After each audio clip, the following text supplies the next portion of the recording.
And welcome back. So I haven't tweaked anything here because I just want to sort of keep going for now, and then I can work on this more later on. So let's jump straight ahead and do the flakes or the embers. So this is what I'm working on as a background element. I've got our main three sims, and the quickest way I think to deal with this will just be like, once again, it's for me completely avoiding complication. So why not just use this sim? We already know this looks cool when it's moving. So I'm thinking take that and just remove most of the points based on ID, so we can maintain our IDs for later as well. So ID modulus like 10,000. How much is that? 100,000.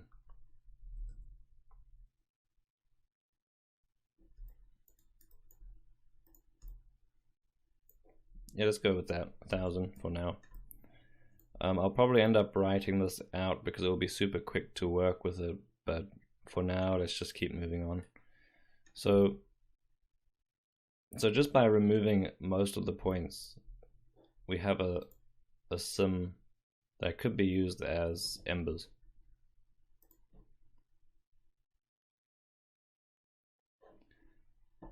So let's just get some of this basic stuff out the way. I need the attribute transfer.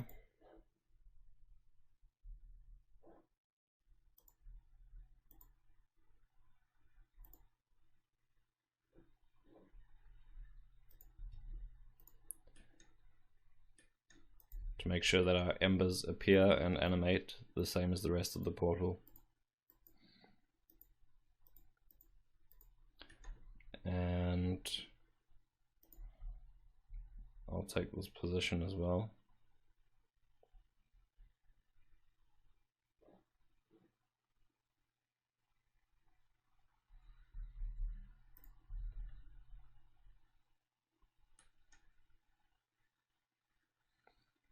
I think my laptop's finally giving up on me.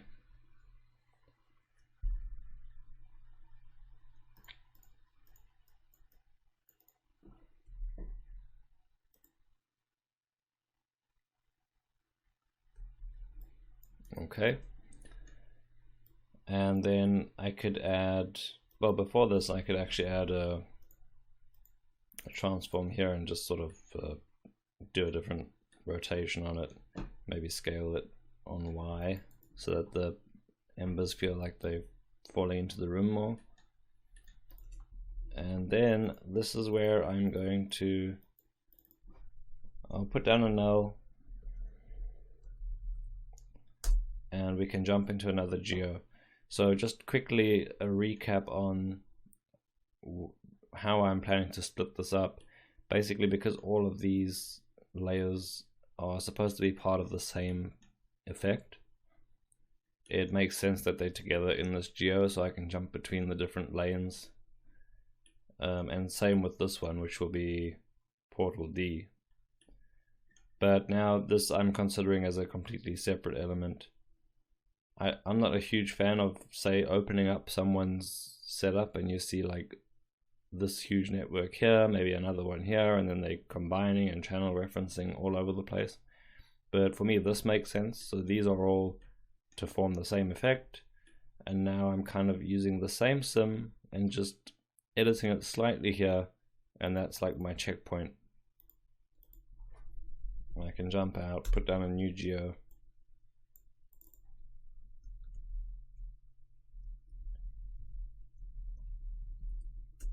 Flakes. And then I'll just go ahead and object merge that in.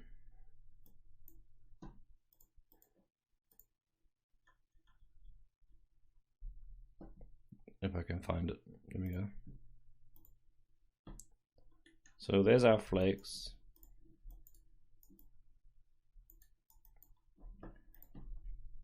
let's do some, do I have an alpha? Yeah.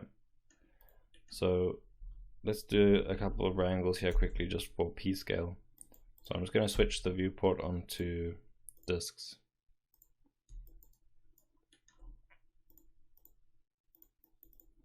So I mean, what we'll do is we'll copy geometry onto these points to represent our embers. So I want them to scale to 0, basically, so that the geometry scales and disappears. So let's just do P scale is alpha.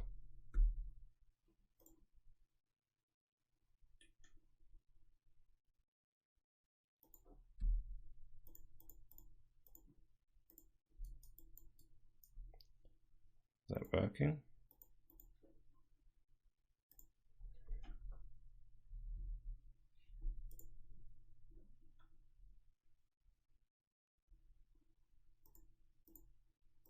Ah, that's why. So P scale equals alpha times 0.01. So we have points that should be shrinking until they disappear. And then just to keep it simple, I'll have a different wrangle here to do a random P scale, because we want the flakes to all be completely different scale from each other. So times equals, I'll do fit01 random ID between, let's do a min and max here.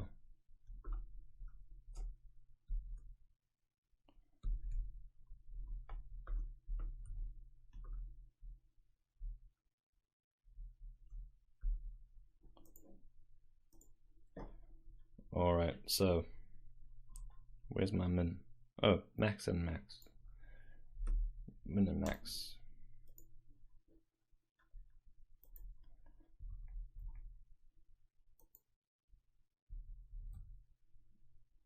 So 0.1 and 1. So there we have a random scale. And that's fine, but I like to use a ramp then to remap this randomization, because generally, and it's kind of like a 1/3 rule, you want, for me, 2/3 at least need to be really small, and then the last third is really big. So it's still completely random between them, but you want some to be huge, and it's not good enough to say every random point can be big and every other random point can be small, because that still just looks kind of messy. So if we put a ramp down for this,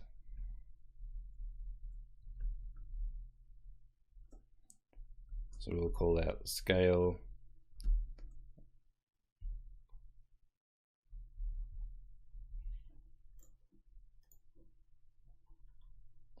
So what I mean by that is, when I'm randomizing this, I could have up to here pretty small points, and then for this last third they get really big. So if we compare that, I'm kind of making sure that most of the points are small. Let's just do this.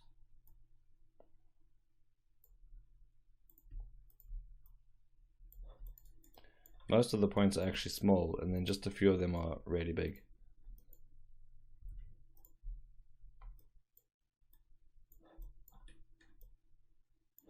So let me just scale these up to kind of demonstrate a little bit more.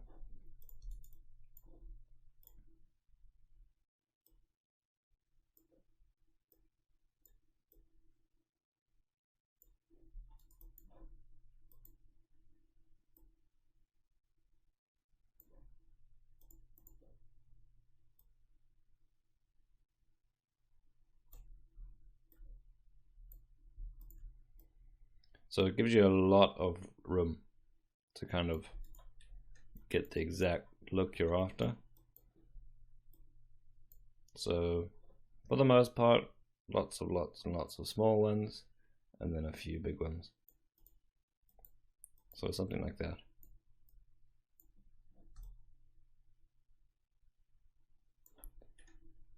Right, and then we want to generate the geometry to copy on. So I'm going to put down a grid. Don't know why it's always so big.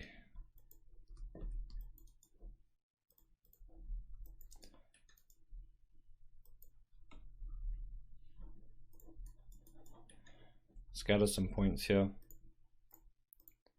Just a few. I'll just do 5. And then do a fracture.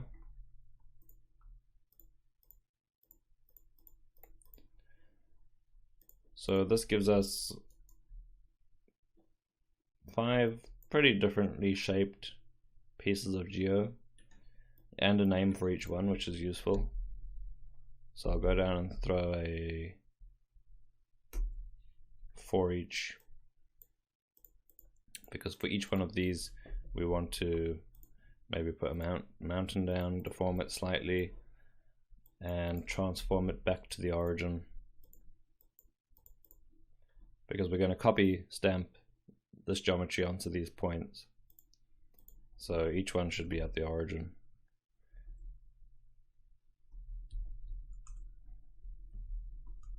So right now I'm just basing the pivot on the center of the geometry, and then I'll transform. Oops. Transform that channel reference times -1.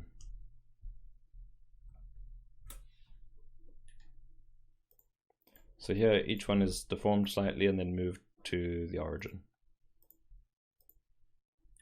Then all we need is to delete everything except for one of them. So delete not selected, and then we have all these here. And then what I do is I'll replace this number with an expression, which is our stamp. So it's probably copy 1. So stamp copy 1, and then this string is just my made up name for the stamp, and then our float. So let's put down that copy stamp.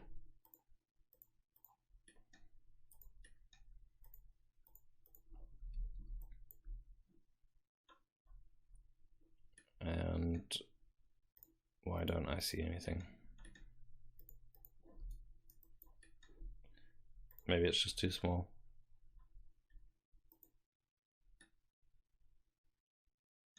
There you go.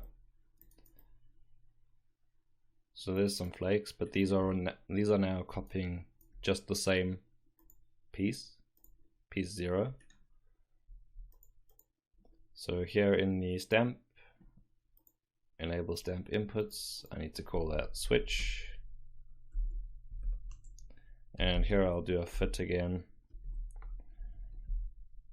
by ID between 0 and 4.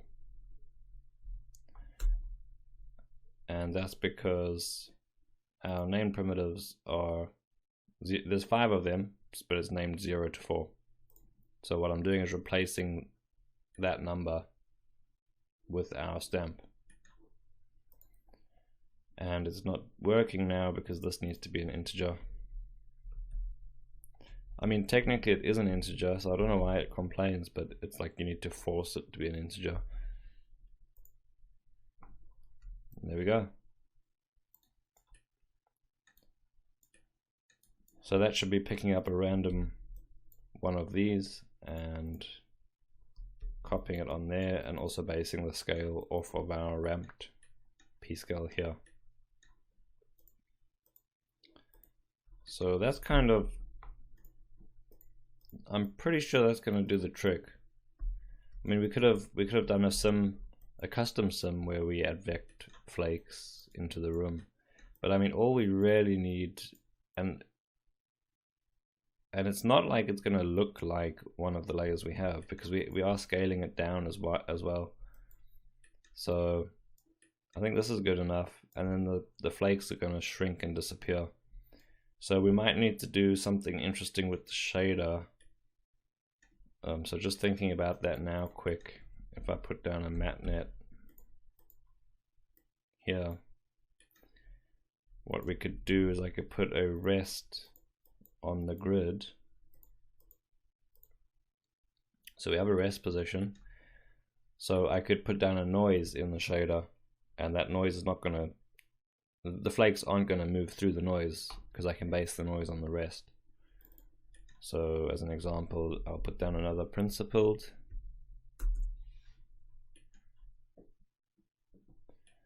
And then say bind in rest.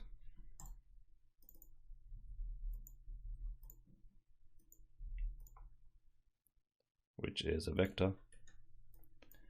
And then put down a turbulent noise.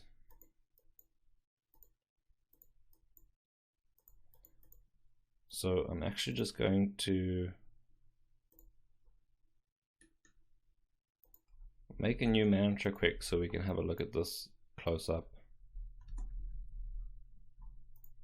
So at the moment I just want to render flakes.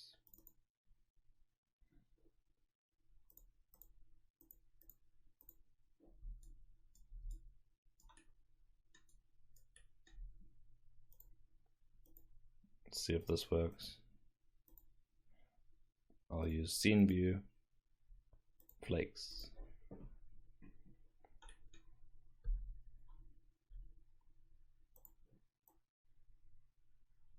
Okay, so there's our flakes. Let's apply that material from inside.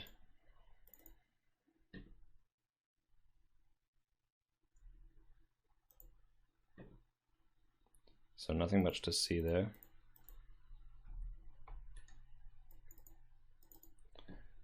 So if I go in, I've got this turbulent noise. Let's just plug this into base color. Oh well, we'll plug it into emission as well.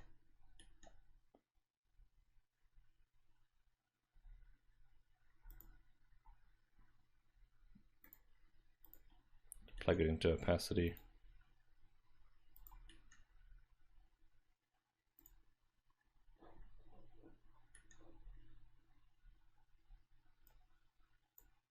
Okay, well, it's doing something. So let me put down a ramp here.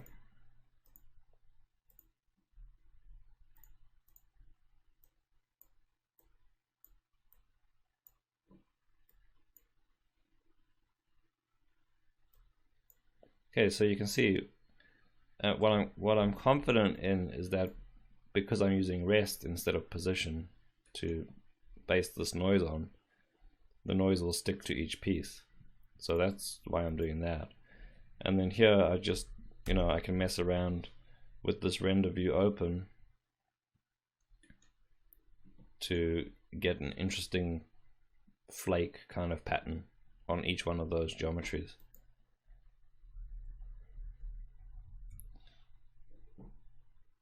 So another way you can do this is actually just do this in a VOP in SOPs until you feel like you've got the right kind of noise, and it'll be more interactive, and then you just redo it here in the shader.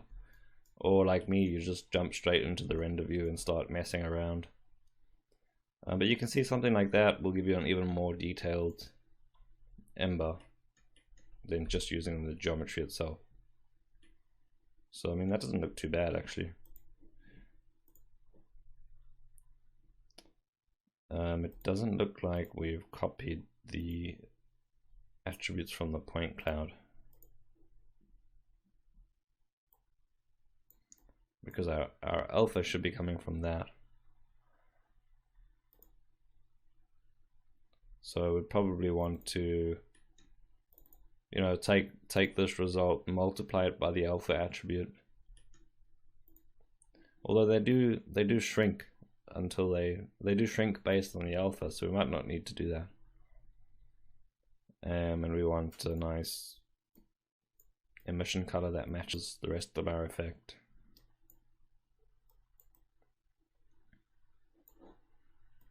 Not really seeing it do much here. Oh, that's why. That was already blue. So it was taking the point color there. So that should be good. I think that should work. And it's very quick to render, so I can just, I mean, it hasn't taken long to make this whole extra layer. And I can just render that sequence out and immediately jump back in the comp and try it. So I will clean this up, and I'll clean this background layer up and make a mantra for each one, which will just basically be duplicating these ones we already have. I will need to add another take for portal D. So I'll do that. And this flake one is fine because I'll just leave that off and force it in mantra.